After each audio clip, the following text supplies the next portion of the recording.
Ողջույն սիրելի հետևորդներ, եթերում է ժպտահաղորդումը, այսօր ժպտալու ենք Վահագ Ռաշի հետ։ Ողջույն Վահագ, ինչպե՞ս ես։ Լավ, Անի ջան, դուք։ Շատ լավ, շնորհակալ եմ, ինչպե՞ս է տրամադրությունը։ Շատ լավ։ Չնայած այս COVID-ի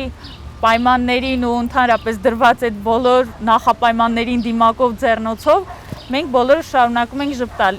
Հետաքրքիր է ինձ արդեն, թե ինչ ժպիտ է թաքնված քո դիմակի հետևում։ Փորձենք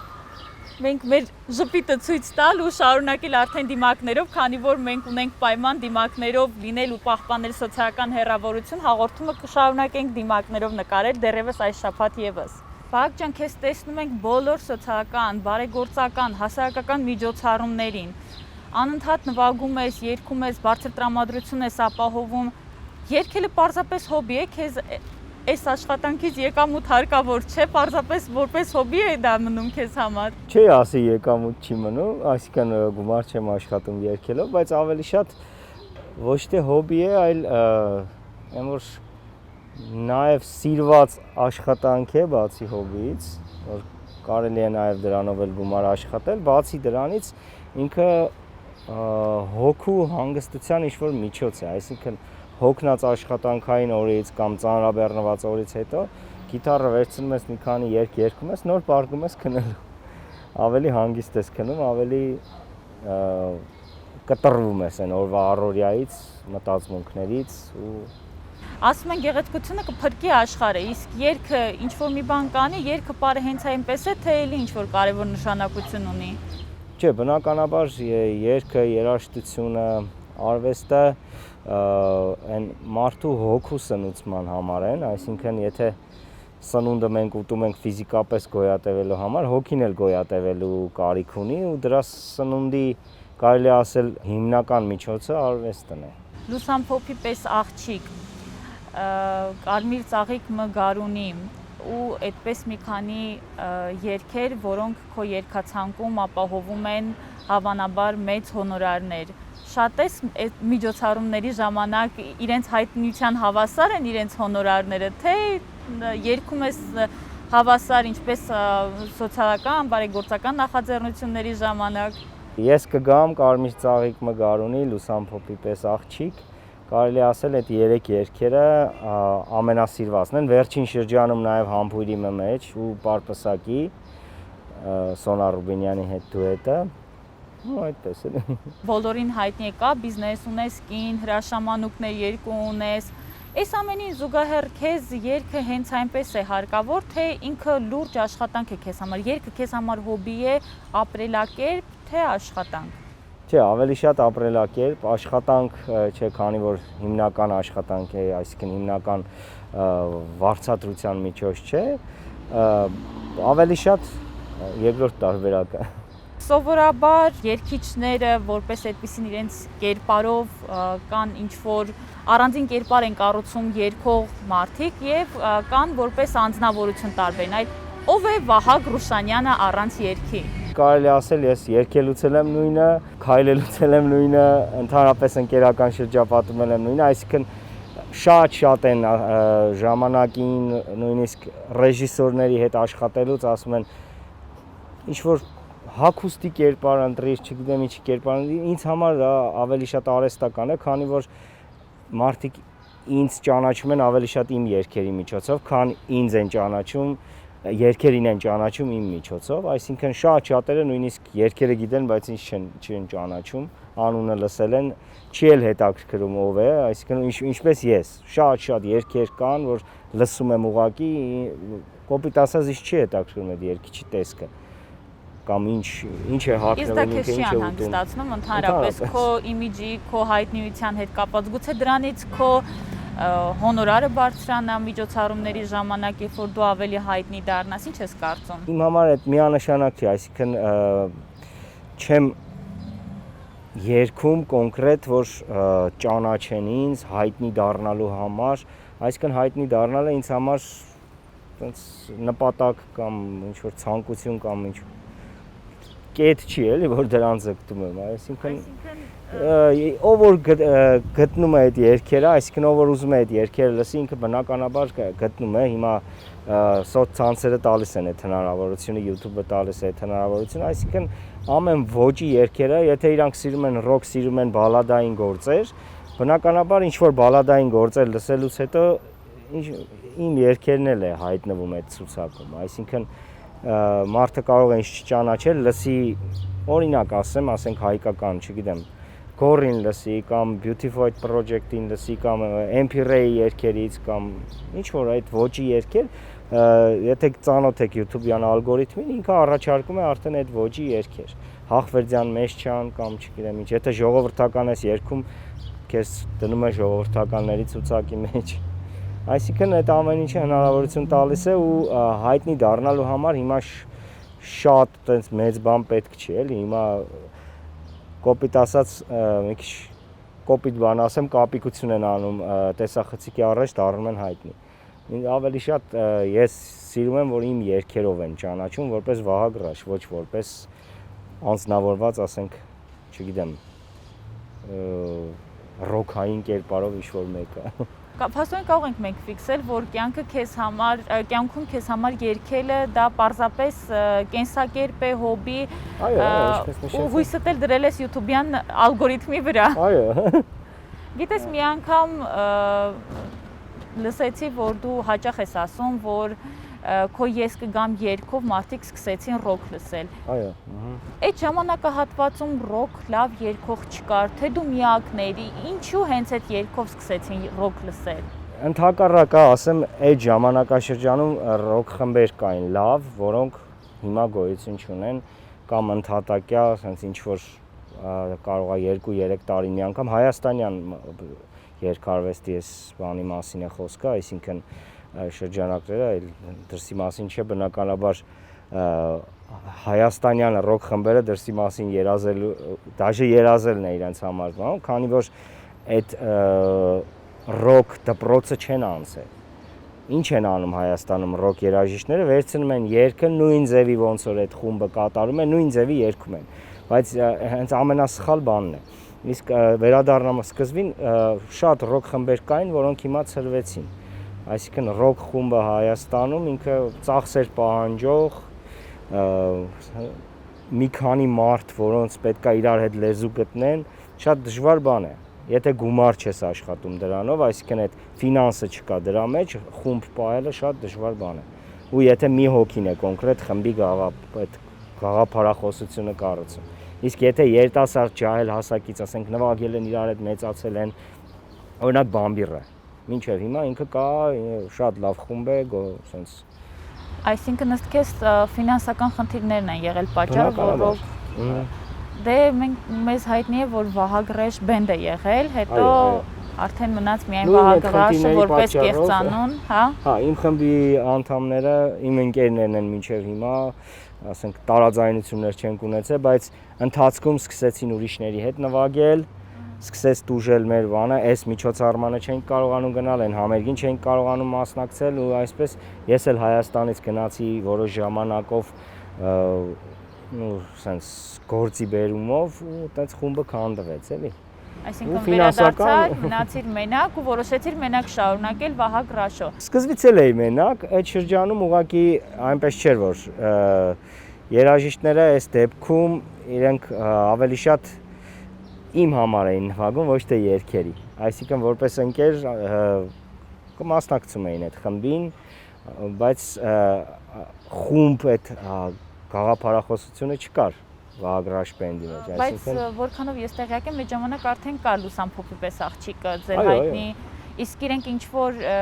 հեղինակային իրավունքներ քեզանից երբեք չեն պահանջել։ Չէ, երգերը եղել են իմը, այտենց երգ չենք կատարել, որ կոնկրետ եղել են զուտ խմբով նվագվել է, այսինքն մինչև խումբը այդ երգերը գոյություն ունեին։ Իսկ ես ճիշտ եմ տեղեկացված, որ Կարմիր ծաղիկ Մգարունի երգի երաժշտության հեղինակը քո հայրիկն է եղել։ Այս իմ երգած տարբերակին, այո։ Այսինքն կա երկու տարբերակ երգի, այսինքն նույն բառերով Միսակ Մեծարենցի բառերով երազի օրեր է կոչվում բանաստեղծությունը։ Այդ բանաստեղծության բառերով Ռոբերտ Ամիրխանյանը երգ ունի ու նույն գրեթե նույն ժամանակաշրջանում են երգերը գրվել, այսինքն 75-80-ական,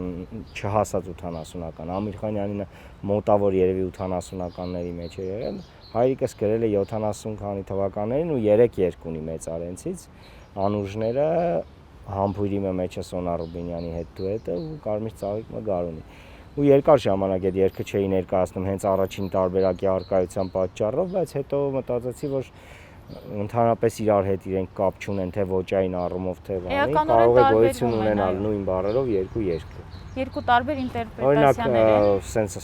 Նիկոլայ Նասկովի Սվիչագարելը ու Ալլա Պուգաչովայի Սվիչագարելը, նույն բանաստեղծությունը երկու տարբեր հրաշալի երաժշտությամբ կարելի է ասել երկուսն էլ։ Պարզ է, ասում ես գնացիք արտասահման, ընտանիքով եք գնացել։ Չէ, այն ժամանակ նու ընտանիք, այսինքն սեփական ընտանիք, որպես ամուսնացած չէի, մի ընկերոջս հետ գնացի, հետո ինքը հետ եկավ, բիզնես էի անում Ուկրաինայում, հետո Ռուսաստանը որ քանդվեց, այսինքն Ուկրաինան որ Ղրիմը քանդվեց, Ուկրաինան դուրս եկավ ու դարձավ Ռուսաստանի Ղրիմը։ Այսինքն դու միշտ հույսը դրել ես որպես եկամուտի աղբյուր ձեռներեցության վրա ու հիմա էլ, իսկ երգելը պարզապես հոբի է քեզ համար։ Հոբին մի քիչ ավելի ոչ պրոֆեսիոնալ կասեի, այսինքն հոգեվիճակ։ Էլի էսենց հոգու հանգստության աղբյուր։ Ու ստացվեց այնպես, որ դարձար հայտնի։ Երևի։ Երբևէ չես մտածել կրկին արտասահման գնալու համար։ Այո, օրինակ հետաքրքիր տենդենց կա, շոու բիզնեսյան աստղերը շտապում են ԱՄՆ։ Գուցե ինչ-որ մի բան կա այդտեղ, չես կարծում, որ դու էլ կարող ես գնալ այդտեղ, ինչ-որ լավ եկամուտներ ապահովել։ Անկեղծ ասած, չէ, ես իմ երկրում ինձ լավ եմ զգում, հենց այդ Ուկրաինայում ապրելու տարիներին հասկացա, որ երկար չեմ մնացել, ամենաշատը 6 ամիս է եղել, այսինքն ամեն սեզոնին մոտ 6 ամիս այնտեղ 4-ից 6 ամիս այնտեղ է լինում։ Այն որ չես կարողանում զանգել ընկերներից շրջապատին, մի հատ գարեջուր խմենք, մի հատ գնանք խեց գետին ուտելու կամ չգիտեմ ինչ որ sense մի բան կազմակերպենք, այդ ամեն ինչից դու հեռու ես, այսինքն ինչքան էլ դուրսը ես գումար աշխատեմ, ինձ այդ գրավիչ չի այդ բանը, քանի որ հարազատներից այդ բարեկամներից այդ ընկերներից այդ հեռու չեմ հասկանում ես դա էլի։ Շատերը կան, որ լավ գումար են վաստակում Հայաստանում, բայց թողնում գնում են ինչ-որ պատճառաբանություններ, որ երեխաս լավ ապրի, չգիտես ինչ։ Ես կարծում եմ Հայաստանից լավ երկիր չկա կոնկրետ երեխա դաստիարակելու համար։ Ունի իր sense մանր մուներ թերությունները բնականաբար, բայց ավելի շատ այդ դուրսը արդեն այդ մենտալիտետը փոխվում է։ Շատ ունեմ բարեկամների, ընկերների երեխաներ, որ դուրսն են, զգում ես, որ լրիվ ուրիշ մարդ են դարձել։ Հայաստանը քեզ դուր է գալիս, լինի դա մինչև հեղափոխությունը, հետ հեղափոխական, համավարակի ժամանակաշրջանում։ Այո։ Ամեն կերպ Հայաստանը քեզ դուր է գալիս եւ ուզում ես մնալ այստեղ։ Այն որ ասում են եղբորդ կամ ծնողներիդ չես փոխի, չգիտեմ, ինչ որ մեկը կարող է վատ ծնողներ ունի կամ վատ եղբայր քույր, բայց բնականաբար քոնն է այդ ամեն ինչը։ Երկիրը երկիրն է։ Հիմա այսօր ինչ որ մեկը կղեկավարի կամ մյուսը, բնականաբար դա չի փոխում։ Հայաստանը Հայաստանն է։ Իսկ Հայաստանը, հետ հեղափոխական Հայաստանը Վահագ Ռաշի համար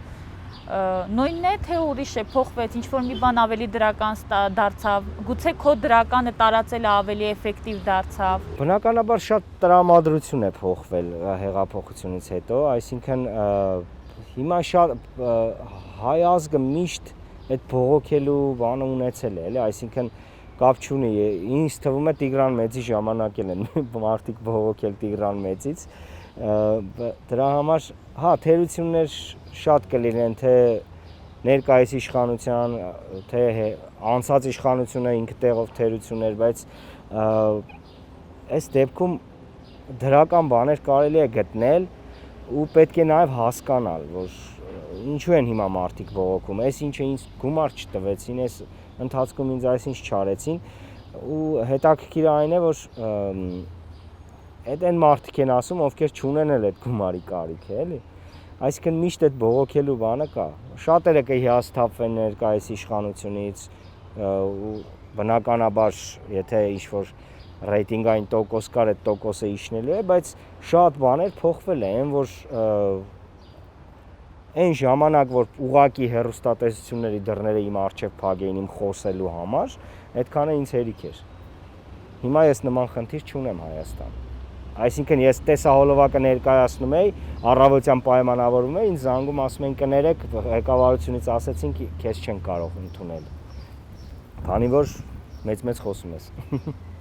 Բայց մեծ չէի խոսում, ուղղակի բողոքում էի։ Հեղափոխական գաղափարներ ունեիք։ Չէ, խնդիրներ կար, խնդիրներից բողոքում էի բնականաբար, այսինքն ոչ միայն բողոքում, այլ մատնանշում էի խնդիրները։ Հիմա այդ խնդիրները վերացել են քեզ։ Էլի բողոքում եմ։ Բայց այս դեպքում չի ազդում դա իմ ոչ մի բանի վրա, հենց դա է փոխվել։ Այսինքն ոչ ոք չի եկել ասել բագրաշ էլ չբողոքես, թե չէ դուք ունենաս այս խնդիրները։ Քեզ ավելի հարմարավետ է զգում։ Այո, համեմատական սենց ասեմ, թե այն ժամանակ եթե կար այդ կաշառակերությունը, հիմա եթե կա էլ շատ ներքին մակարդակով է, այսինքն հնարավոր է հին դեմքերն են կամ ինչ-որ շատ մոտիկ շրջանակներում այդ ամեն ինչը կատարվում է, այսինքն չգիտեմ, կոպիտ ասենք մենք ընկերներ ենք, այն ժամանակ իրար այդ գործ ենք արել, հիմա էլ ենք անում, որ չի երևում այդ բանը, բայց որ ոստիկանության համակարգը կաշառք չի վերցնում, որ հարկային, մաքսային համակարգը չի վերցնում։ Ես այսինքն այդ համակարգի հետ միշտ գործ ունեմ, բացի ոստիկանականից, ու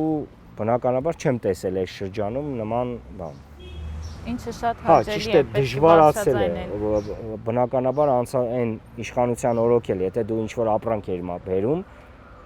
քո համար բավական հեշտ էր այդ ապրանքի մաքսազերծելը։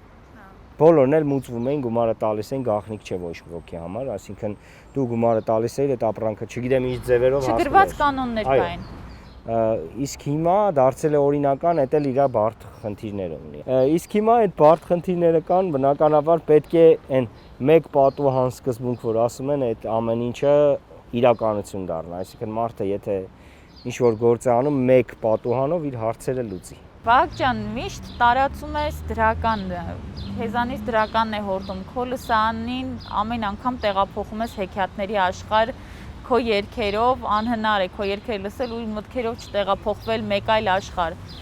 Այդ ինչպես է ստացվում, առանձին հեքիաթների մոլորակից եք եկել, թե առանձին հրաշքների դղյակում եք ապրում, ոնց է ստացվում միշտ այդպես դրականը տարածել։ Շնորհակալ եմ նախ կարծիքի համար։ Երգի մի քանի տարբերակ կա, այսինքն երգը ստեղծելու, երբ երգը ինքը մուսայով է գրվում, այսինքն չի գրվում որպես բիզնես պրոդուկտ, այսինքն քեֆերին երգելու համար, մոդայի մեջ լինելու համար, կոնկրետ հանդիսատեսին դուր գալու համար, այսինքն քո հոգին իմ կարծիքով այդ մուսա հասկացությանը ես հավատում եմ, այսպես ասած, ու հավատում եմ, որ ինչ-որ երկրային կամ ինչ-որ բանից դուրս է, էլի, այսինքն քո հոգին կարողանում է կպնել այդ կանալին, այսպես ասած, ալիքին։ Արտաքին ուժերին։ Ու կարողանում ես, հա, տիեզերական արտաքին ուժերին։ Կարողանում ես այնտեղից ստանալ այդ ամեն ինչը, այսինքն երբ որ այդ ամեն ինչը ստանում ես, այդ էլ դու երգում ես, բնականաբար ոնց որ դառնում ես ռադիո հաղորդիչ։ Այդ ուժերի այդ ալիքների ու հանդիսատեսի միջև։ Հանդիսատեսը բնականաբար այդ հոգով ստեղծված գործը ուրիշ ձև է անցալում։ Այսինքն դու կարող ես լսել շատ հասարակ, sense ինչ-որ բանաստեղծություն կամ նայել ինչ-որ հասարակ նկարի ու զգալ, որ ինչ-որ բան կա, որը դու չես կարող բացատրել այդ գործի, այդ sense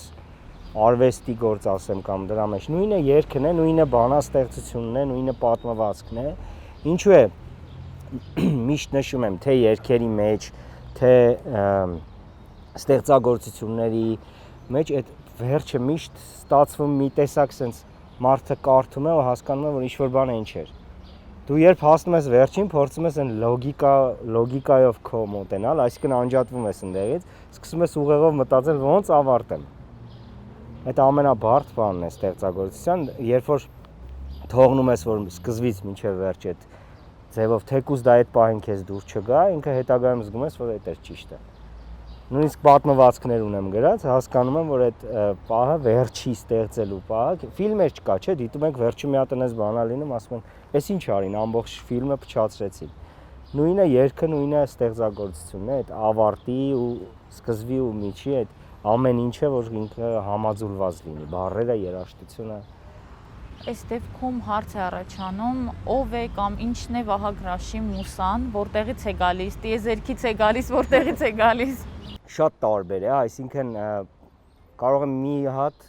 մի երաժշտություն կոնկրետ լսես ինքը քո մեջ արտնասնի այդ մուսան, ինչ որ բնությունում նստած լինես բնության մեջ, այդ պահին դա արտնասնի մուսա, տխուր լինես, ուրախ լինես, այսինքն ինչ որ կոնկրետ բան չկա, որ ասեմ ես բաժակը դնում եմ դիմացս, նայում եմ այդ բաժակին, մուսաս գալիս է, այսինքն ու ամենաբարդ բաներից մեկը շատ են, օրինակ ինձ տեքստեր ուղարկում, որ խնդրում եմ կարաք երգ գրեք այս տեքստերի վրա, ամենաբարդ բանն է, այսինքն ինչ է ստացվում, ես տրամադրվում եմ ինձ երգ գրելու ու չի ստացվում, երգ ստացվում է ինչ-որ բան, այսինքն հենց հիմա էլ ինչ-որ բանաստեղծություն բացեք, կարաք միասին մի հատ երգ գրենք, բայց դա չի լինի, այն ինչ-որ ձեր նշած ես կգամն է կամ չգիտեմ երջանկությունն է, լուսամփոփ պես աղջիկն է կամ կարմիր ծաղիկն է հայրիկի գրած, այսինքն ինքը պետք չի տրամադրվել դրա համար, որպես էդ էլ խորհուրդ երգ գրողներին, ինքը ավտոմատ պետք է գա։ Եթե դու արդեն տրամադրվում ես, դա գալիս է դառնում է քո համար մասնագիտություն, դառնում ես արդեն սովորական, ոնց որ երաժիշտ ասենք, ասենք նայում ես ջութակ է նվագում շատ պրոֆեսիոնալ, բայց ինչ որ բան, ասենք չես զգում իր նվագից։ Ինչ որ մեկը նվագում է իր սխալներով, թեկուզ ինչ որ բանով, բայց հոգով է նվագում, հուզում է հոգիդ, այսինքն ինչ որ բան է կատարվում մեջ այդ։ Այդ ամեն ինչը, այսինքն այդ հոգով արած գործի արդյունքն է։ Ուզում ենք խնդրել, որ դու ինչ-որ մի բան նվագես, որ մեր հետևորդների դեմքին ժպիտ կառաջացնի էկրաններից այն կողմ, քո նախընտրությամբ մի հետաքրքիր բան կարող ես նվագել։ Կարմիր ծաղիկ մը գարունի։ Կարմիր ծաղիկ մը գարունի Արդում է ինձի նվիրեցիր Զգացի թե տենդեր ունի Երասկոտ միտքս ուշացիր Խանդաղատանք մհորդեցա Իմ նվախկոտ լանչքիս տակուր Դողած սիրո սարսուրն անցա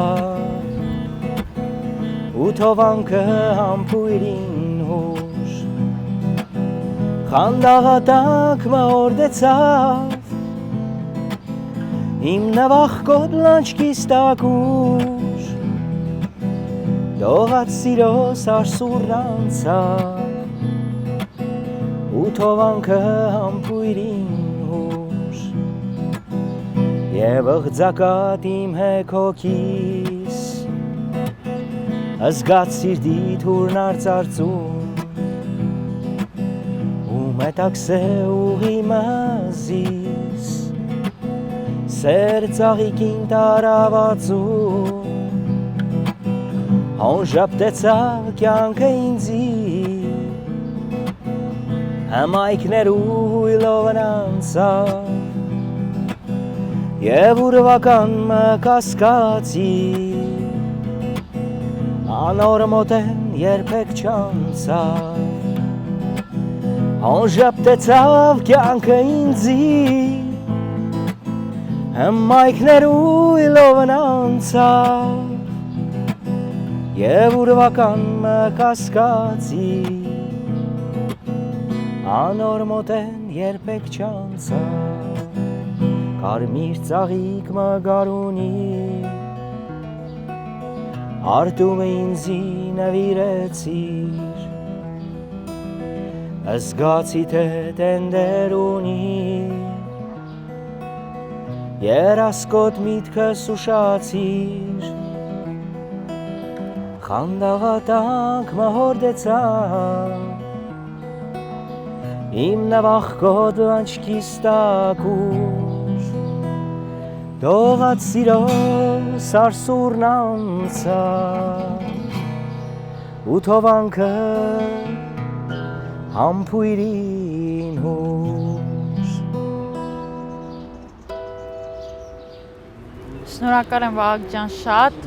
հուսով եմ Ես էլ եմ շնորհակալ։ մեր հետևորդներին շատ դուր եկավ եւ նրանք հաստատ կհավանեն քո երգը։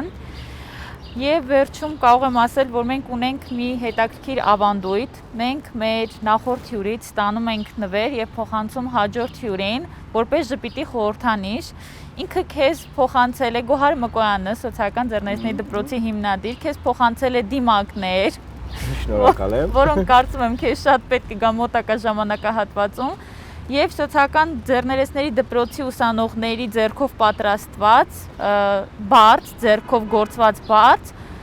եւ նա խնդրեց փոխանցեմ, որ քո